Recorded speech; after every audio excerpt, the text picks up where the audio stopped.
Torej danes mineva oziroma je na Ponskem že minilo 70 let od posvečenja patra Vladimirja Kosa za duhovnika, kar imenujemo tudi železna maša.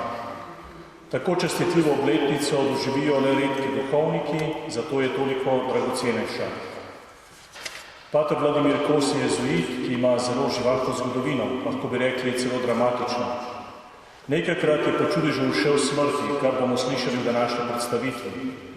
Kos je tudi literarni sodelavec Slovencev v emigraciji, eden prvih slovenskih modernistov, pesnikov po drugi svetovni vojni, filozof, teolog in zagnan socialni delavec. Skratka, gre za patra širokih horizontov in velikih življenjskih izkušenj.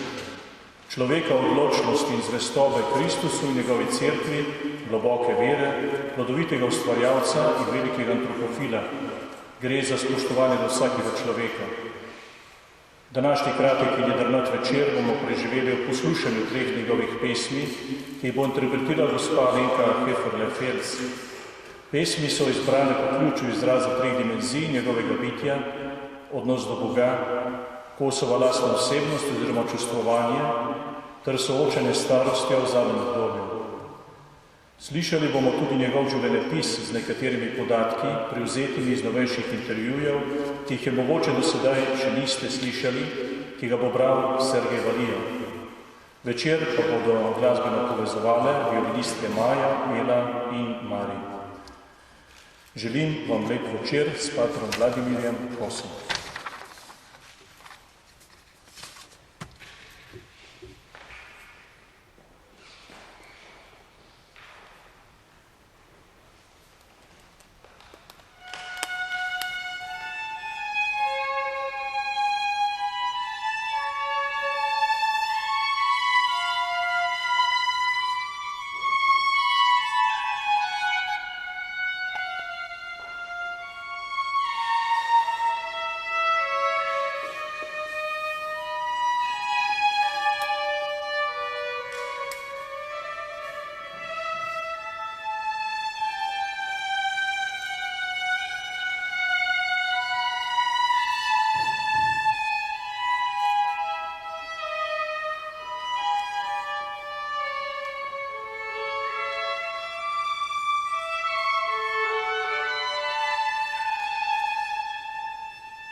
Rdeča.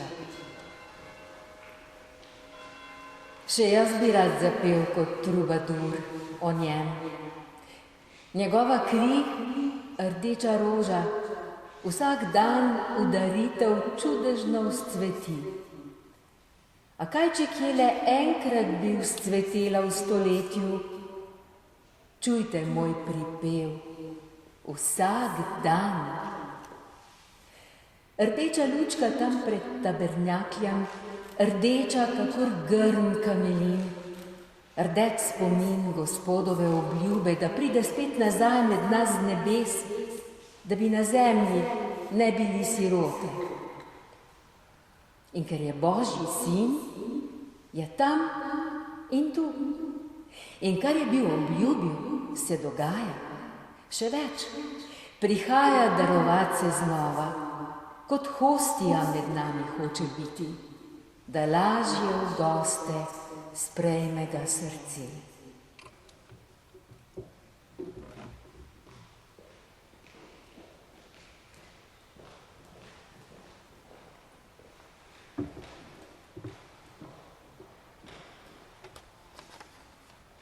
Vladimir Kos je bil rojen v Murski Soboti 2. junija 1924, kjer je tudi preživel svojo zgodno mladost. Osnovno šolo in klasično gimnazijo do 5. razreda je končal v Mariboru in že kot nižji gimnazijec pisal prve pesmi. Pesmi je tedaj objavljal v ljubljanskem dnevniku Jutro in dnevniku mariborske klasične gimnazije Večernik. Zanj je pisal tudi druge prispevke, objavljal pa tudi v Mladem Prekmurcu. Gimnazijsko šolanje je prekinila 2. svetovna vojna. V začetku vojne so Nemci očeta obsodili na smrt, pa je očetov prijatelj, Nemec Korozov, interveniral, da so družino odpeljali v gore v Srbijo, Vladimir pa pobegnil v Ljubljano, kjer je hotel končati gimnazijo. Nemci so ravno v tistem času po Mariboru lovili fante do 17 let za fronto. Čez nemško mejo je pobegnil s ponarejenim potnim listom ravno dan pred proglasitvijo Maribora za nemško mesto. Nemci so prebivalcem namreč dali 24 ur časa, da tisti, ki želijo kam oditi, to storijo. Potem pa bo to postalo nemško mesto po nemškem pravu. Ponarejen potni list mu je istega dne posredovala babica, ki je dobro znala nemško in v Mariboru imela dobre zveze. Še danes ne ve, kako je to uspelo. V Ljubljano je odšel z zadnjim vlakom. Bilo je maja 1941, nekaj tednov po zasedbi. Pri Zidanem mostu je stopil na vlak nemški policist in pregledoval dokumente. Poleg njega v kupeju je bil človek s črnimi očali, ki se je obnašal kakor slepec in je pritegnil vso pozornost policista. Tako je njega pustil pri miru in potnega lista ni posebno pregledoval. V Ljubljani je imel sorodnike, pri katerih se je naselil, vendar je bil del tega sorodstva globoko OF. Nekateri izmed njih so bili znane javne osebnosti, kot recimo slikar Ivan Kos. Kljub temu, da se ni strinjal s sorodniki, ga niso izdali. Takrat so mu celo pomagali. Ko je šel v gimnazijo na izpit, so ga fašisti aretirali. Moral je z njimi v kasarno in odpeljali so ga v Gonars brez sleherne obsodbe, skupaj z nekaterimi drugimi dijaki. Bilo je leta 1942. Med potjo je bil priklenjen na drugega jetnika. Z vlakom so potovali celo noč. V taborišču si bil samo številka, kljub temu pa fašisti niso postopali tako ostro kot nacisti. Zaznati je bilo mogoče pritisk papeža Pija XII. Nanje, se jih je ves čas opominjal. V taborišču so slabo jedli, vsak dan le juho, preštevali so posamezna zrna riža. Samo ob božiču so dobili rdeče vino, od katerega je bila večina potem pijanih, saj je bil želodec prazen. Starejši ljudje so umirali za tifusom. Po nekaj mesecih v takem okolju dejansko utopiš. Papež Pij XII. Je dosegel, da so iz taborišča izpustili bolne in mladoletne, zato je bil po 10 mesecih odpuščen. Vendar to ni bilo samoumevno, saj ni spadal v omenjene kategorije. Zgodilo pa se je tako. Nekega dne je videl, kako so se nekateri mladi v taborišču postavili v vrste, ni pa vedel zakaj. Postavil se je v vrsto, ker je mislil, da gre verjetno za delitev hrane. Spoznal je, da pravzaprav gre za zdravniško komisijo glede izpustitve. Izvedel je, da je prišlo dovoljenje, da se lahko pošlje domov bolne in stare do 16 let.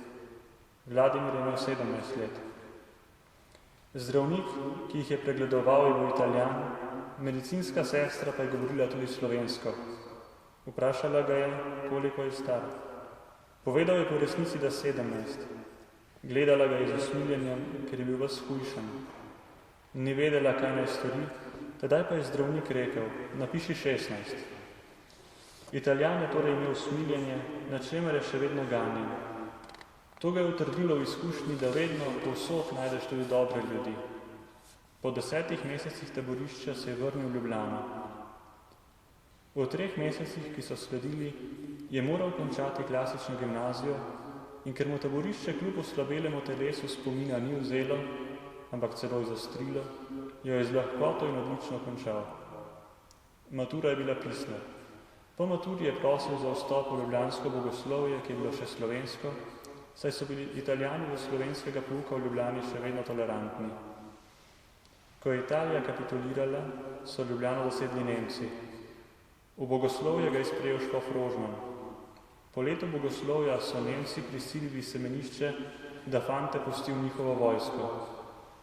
Rožman jim je poslal pismo, da so po cerkvenem zakoniku v takih razmerah oproščeni bivanja v bogoslovju in da se po želji lahko pridružijo vojaškim formacijam. Naj se vsak sam odloči, kaj in kako bo, k Nemcem pa ni spodbujal nikogar. Načelne možnosti sta bili 2, ali k domobrancem ali pa k Nemcem na sovjetsko fronto. Tretja možnost je bila oditi v delovno organizacijo TOT, ki je kopala tankovske jarke po celi Sloveniji. Za nemške enote se nihče ni javil. Vladimir se je javil za domobrance. To se je zgodilo oktobra 1943. Kot domobranec je imel priliko spoznati razne taktike nasprotnikov in tudi domobranske. Postal je celo član specialne tajne policije pri domobrancih, ki je raziskovala sodelovanje med gestapom in komunisti. Center so imeli v Kranju. Odkrili so, da sta si član OF in član gestapa vsak dan med 10. in 11. uro na Zmajskem mostu v Ljubljani izmenjala seznama proti komunistov in tistih proti Nemcem. Nekdo, verjetno član OF, je njihovo skupino izdal in Nemci so jih v Kranju ujeli. Oboroženi z mitraljezi, kot očitno silno nevarno skupino, so jih peljali v Ljubljano ter jih začasno zaprli na Ljubljanski grad. Obsojena bila vsa skupina in sicer na taborišče Dachau, posredno na smrt. Ko je bil v zaporu, se je dogotilo še bombardiranje Ljubljanskega gradu, vendar so bombe letele na vrt v bližino, gradu pa niso zadeli, kar je bila spet neka čudežna rešitev. V ruševinah gradu bi lahko vsi umrli. Po raznih zvezah, ki jih je imel general Rupnik ter po posredovanju nekaterih drugih ljudi, so jih Nemci pustili na svobodo, vendar so jih nadzirali vse do konca vojne. Ko se je vojna končala, se je Vladimir skupaj z drugimi begunci umaknil na Koroško v Vetrin. Vojaško obleko je zamenjal s civilno. Tam jim je prišlo na uho, da so komunisti tiste, ki se niso umaknili, ujeli in postrelili. Niso mogli verjeti, da so se represalije začele tako hitro. Domobranska vojska je bila prodana, kar je sedaj zgodovinsko dokazano. Obstajajo knjige v angleščini o tej prodaji, nekaj pa je prevedeno tudi v slovenščino. Kaj je bila cena pri prodaji med Titom in Angleži, se natančno ne ve. Ko je videl, kaj se dogaja, je skušal z nekaterimi drugimi prebiti čez Dolomite na italijansko stran. Tedaj je bil spet po posebni božji previdnosti rešen smrti. Med potjo čez Dolomite je v gorski koči naletel na angleškega špijona, ki ga je aretiral in poslal v zapor v Celovec. Sodnik ga je vprašal, če želi oditi v Jugoslavijo, pa je zavrnil. Odpeljali so ga v begunsko taborišče, ki je stalo tik ob meji med Avstrijo in Italijo. V takem položaju taborišča je Vladimir videl angleški smisel za humor, saj si jo tu zlahka prebegnil na drugo stran. Ko je res bežal, so ga na poti imeli za italijanskega mladeniča, ki se vrača domov, saj je znal dobro italijansko. Ostavil se je v begunskem taborišču južno od Padove, v benediktinskem samostanu Pralje, ki se je nahajalo v praznem delu samostana. Škofa Volka je obvestil, kje se nahaja, in tam je poslal sporočilo, naj gre študirati v Rim v mednarodni kolegi Germanik. V Pralji ga je iskala Ozna, vendar ga ravno takrat ni bilo doma. Ko se je vrnil, so ga opozorili na to. Član Udbe je bil eden njegovih sorodnikov, ki naj bi ga aretiral. Uro pred ponovnim prihodom Ozne v taborišče je zbežal v Rim, v Germanik, kamor ga je poslal škof. Ker so tam predhodno dobili pismo od škofa, da pride, so ga prijazno sprejeli. Tam se je pobliže srečal z jezuiti, ki so kolegi vodili. Vzgoja je bila v jezuitskem duhu, vendar ne za vstop k jezuitom. Tedaj je veljalo, da mora vsak gojenec v primeru, da prestopi k jezuitom, dobiti za to posebno dovoljenje od svojega škofa, ter posredno tudi od papeža. Ko se je po študiju res odločil za jezuitski red, je škof Volk pristal na to v veri, da bo namesto njega dobil drugega bogoslovca. Dobil ga je res in ne le enega. To, kar ga je pritegnilo pri jezuitih, je bila njihova odprtost svetu. Biti kartuzijan ni bila nikoli njegova izbira, niti da bi bil član kakšnega drugega reda, ki še bil samostan. Zato se ni čutil poklican. V Germaniji, ko je bil skupaj 8 let, še enkrat je namreč študiral filozofijo in teologijo in sicer v pripravi na doktorat, potem pa je končal še doktorat iz filozofije. Ko je vse to končal, bilo je leta 1953, je vstopil k jezuitom. Prav tedaj je jezuitski general Janssens prosil za prostovoljce za Japonsko, ki se je po vojni odpirala krščanstvo. Pred vojno so namreč mnogi misionarji tam zgubili živce in odšli, saj so morali skoraj vsak dan na policijo, ali pa jih je policija obiskovala kar na domu, saj so bili tretirani kot vohuni. Javil se je, da odide na Japonsko, čeprav o Japonski ni imel pojma. Za potrditev odhoda sta bila 2 pogoja, ki ima je kandidat moral ustrezati. Bil je telesno zdrav, še posebej je moral imeti zdrava pljuča in srce. Klima na Japonskem je težka in vlažna, ter talent za tuje jezike. Ker je vsaj v določeni meri ustrezal obema pogojema, so mu dovolili naj gre. Od tistih 4 patrov, ki so ga spraševali za sprejem k jezuitom, so bili 3 navdušeni nad odhodom na Japonsko, eden pa je temu nasprotoval in želel, da ostane profesor v Rimu. Glede na to, da je ob koncu prevladala odločitev za Japonsko, so mu svetovali, da gre v novicijat na Irsko kot staro misijonsko deželo, ki mu bo znala dati dobre nasvete za odhod v misijone. Od 1953 do 1956 je bil tako v novicijatu na Irskem. Po novicijatu leta 1956 je odšel na Japonsko.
Bananin list.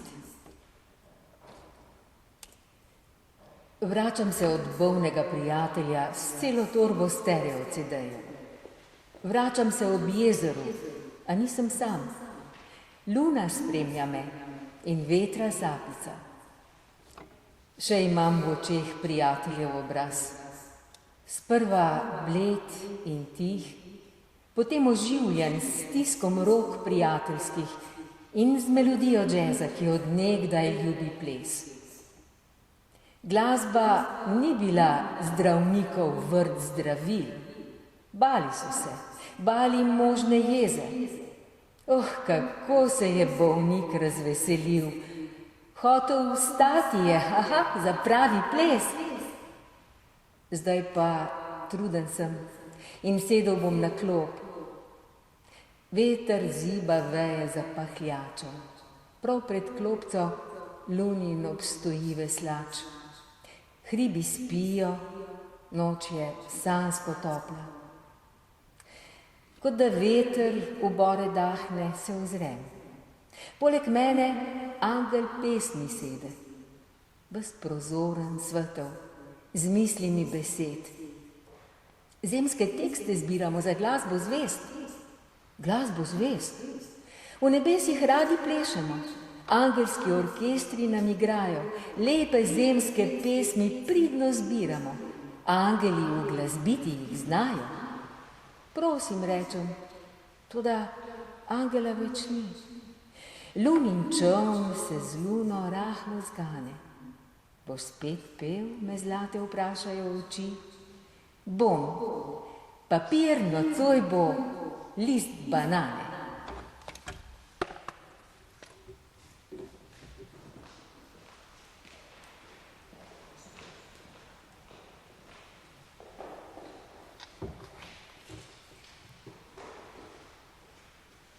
Na Japonsko se je podal z ladjo iz angleške luke Southampton. Plovba je trajala približno 5 tednov. Skozi Sueški prekop so pluli 3 mesece pred Sueškim konfliktom.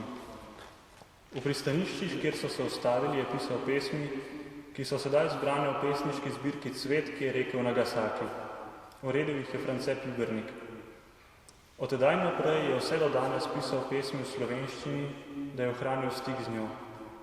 Preko poezije je vedno bolj odkrival gibčnost in bogatstvo slovenščine. Ko je prišel na Japonsko, je takoj začel študijem japonščine. V začetku ni imel pravega učitelja, saj mu le-ta ni znal razložiti japonske slovnice v primerjavi s kakim evropskim jezikom. Sčasoma je ugotovil, da to dejansko ni lahko, saj se je japonščine izredno težko naučiti iz knjig. Treba jo je namreč prakticirati in govoriti v konkretni situaciji. 1 leto je jezuite, pripravnike na duhovništvo, učil fundamentalno teologijo v Tokiju in sicer v latinskem jeziku. Tako bi lahko preživel misijon le znanjem latinščine in angleščine kot jezikoma komunikacije, vendar je želel biti Japoncem bližje. Prosil je za bolj intenziven študij japonščine, ki je trajal 2 leti. Zanimiv je dogodek, ko se mu je japonščina odprla. Nekega dne med študijem japonščine je šel zapreti okno, pod katerim so otroci igrali nogomet ter ga motili s kričanjem. Ko je prišel do okna, je razločno razumel pomen. Zadel sem. To ga je izredno razveselilo in molilo poguma pri študiju. Počasi je toliko vstopil v japonščino, da je lahko pridigal po župnijah, kamor so ga vedno bolj vabili. Japonci so ga pogosto vprašali, od kje je, saj je govoril brez akcenta posameznih evropskih jezikov, ampak popolnoma japonsko. Pravi, da se je treba zelo zbrati, če hočeš razumeti in dobro govoriti živo japonščino. Ko je ta študij končal, so ga prosili, da bi predaval nemščino in angleščino, potem pa še filozofijo v angleščini na jezuitski univerzi Sofia v Tokiu. Dolga leta je potem ostal profesor filozofije na tej univerzi. Istočasno je deloval tudi socialno. Na periferiji Tokija je pomagal otrokom, sirotam ali pa družinam, kjer so bile matere samohranilke. Šlo je za najnižji socialni sloj. Trudil se je nekaj narediti tudi za bolne otroke, ki niso imeli denarja za zdravljenje. Za te otroke je zbiral denar ves čas bivanja na Japonskem. Sodeloval je tudi pri gradnji doma za revne starejše, ki niso mogli plačati oskrbovalnine ali pa jih sorodniki pri tem niso hoteli podpirati. Vse te inštitucije, ki so jih ustanovili, so sedaj v državni lasti. Glede inkulturacije na Japonskem pravi: inkulturacija je bila za nas jezuite vedno nekaj povsem samoumevnega in o njej nismo niti govorili. Če si misionar, moraš postati popolnoma njihov, vsekakor pa do neke mere vedno ostaneš tujec, saj neka pregrada vedno ostane. Vladimir pravi, da bi kot misionar lahko ostal član svoje matične province, vendar je vstopil, takoj ko bila ustanovljena japonska jezuitska provinca, vanjo kot prvi tuj jezuit. Sedaj že 64 let biva na Japonskem. Pa še nekaj o odnosu do komunistične Jugoslavije, kjer je iz vojnega časa vedel kar nekaj stvari o sodelovanju Gestapa in OF, ga je jugoslovanska tajna policija ves povojni čas spremljala, vse do osamosvojitve Slovenije. Ve za prisluškovanje telefonskim klicem oziroma pogovorom z domačimi v Sloveniji. Meni, da je Udba lahko precej izvedela o japonski prehrani ter klimatskih razmerah, kaj več pa ne. Slovenski potni list je dobil šele leta 1995 in takrat se je prvič vrnil v domovino, torej po 50 letih. Od tedaj je pogosto prihajal in predaval po različnih izobraževalnih inštitucijah ter pričeval po župnijah. Pri založbi Dravlje je izdal večino svojih pesmi, nekaj pa tudi pri kateri od drugih založb. Pisal je tudi prozo, ki pa jo je izdajal izključno v mednarodnih slovenskih emigrantskih revijah, v Sloveniji pa nikoli. Zanimiv je nesporazum v slovenskih emigrantskih krogih, ki se je zgodil ob izdaji prve pesniške zbirke po drugi svetovni vojni z naslovom Dober večer, Tokio, ki jo je izdal v samo založbi. Nekateri starejši duhovniki so bili ogorčeni, češ kaj piše in da je vsebina nekaj strahotnega, naj mu jezuiti vendar prepovedo pisati. Pater Prešeren mu je iz Rima prijazno pisal, naj drugič pošlje pesmi v pregled, preden jih bo izdal. Tisto zbirko je potem večinoma moral vreči v koš, ker ni šla v promet. Ko pa je Vladimir Truhler, ki se je na poezijo spoznal, pisal Patru Prešernu in jezuitskemu generalu, da ne piše ničesar slabega, da je vsebinsko nesporen, se je situacija spremenila. Od takrat je smel objavljati brez pošiljanja v branje ali drugo cenzuro. Četudi je sedaj v domu za starejše jezuite, pri svojih 96 letih še vedno ustvarja kaj novega. Vesel je, da je na Japonskem in tam želi tudi umreti. Njegov nasvet za izžarevanje veselja je, če si katoličan, kristjan, potem živi krščansko življenje tudi praktično. Za konec pa še nekaj zanimivih informacij o Japonski, ki jih je povedal priložnosti obiskov v Sloveniji. Prvi jezuiti Japonci so obstajali že pred drugo svetovno vojno, potem pa se je število polagoma povečevalo. V Tokiju je danes okrog 100 jezuitov in sicer večina v jezuitskem univerzitetnem okolju v Tokiju, od tega polovica Japoncev. Krščanstvo je za Japonce privlačno, vendar je zelo pomemben pravi pristop. Najpogosteje spoznajo krščanstvo po prijateljih ali pa preko preizkušenj, na primer v bolezni, da ga prijatelj katoličan obišče ter mu govori o veri. Velik vpliv nanje imata krščanska poroka in pogreb. Glede poroke cenijo to, da se poročiš pred nekom, ki je predstavnik Boga in ima poroka zato seveda večjo vrednost. Sicer se Japonci lahko poročijo tako, da parna državna uprava prijavi, da je poročen. To je pomembno predvsem glede državljanstva in drugih pravic na Japonskem. Glede pogreba jih nagovarja vstajanje od mrtvih. Od kristjanov slišijo, da ni nobenega dvoma o tem, da se smrtjo začne novo življenje. Temu se čudijo. Katoliške molitve pri pogrebu jih ne govorijo. Nekateri po pogrebu gredo na skrivaj v cerkev, kjer skušajo najti še več informacij o krščanstvu. Družinska vez veže Japonce od vasi do velikega mesta. Držijo skupaj. Ker katoliški nauk zelo ščiti družino, ima lažji dostop do japonske duše. Krščanstvo se počasi in potrpežljivo širi tudi preko družin. Tisti, ki postane katoličan, temu ostane zvest. Če bi prišlo do ponovnega preganjanja, potem bi ti novi katoličani zdržali. Imajo, hvala Bogu, vero.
ko se Gruden nasmehne.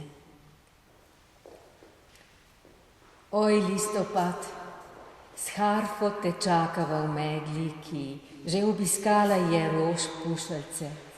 Že dežni so biseri v veje se vlegli, le sveče v svilenem kimonu še spi. Vsi vemo, da skrivaš jo melanholijo in vendar z njo vračaš se k zibkam grobov. Zvedriti te hočeva s to melodijo, ki poje, umreti je iti domov. Oj, listopad, onkraj trenutka ločitve nas čaka ljubezen. Že od vekomaj. Nedeljske spominjaš se osvoboditve? Ne več? Kaj pa deteta v eni odstaji? In Gruden nasmehne se, zre porošeno. Le ena snežinka se k njemu prižme. Bo našel kdo kdaj za ljubezen zameno? Za tisto umret prav za vsakogar gre.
S tem je naš večer s patrom Kosom končan. Res hvala lepa vsem, ki ste prišli, še posebej pa zahvala vsem, ki ste sodelovali, gospa Alenka, pa vidve tudi, pa Sergej, res hvala lepa.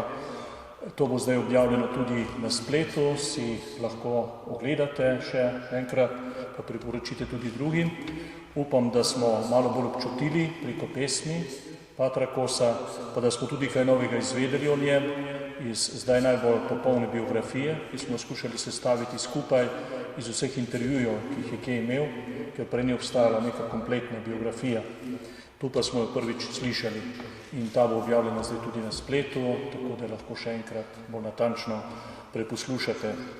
Kot smo slišali, je imel izredno zanimivo razgibano življenje in vidimo, kako lahko Bog vodi eno življenje v različnih nevarnosti in tako naprej. Imamo lahko tudi zaupanje v današnjem času, ko smo v stiski, da tudi Bog skrbi za nas, da je z nami. Tako res hvala lepa še enkrat za udeležbo, pa lahko noč.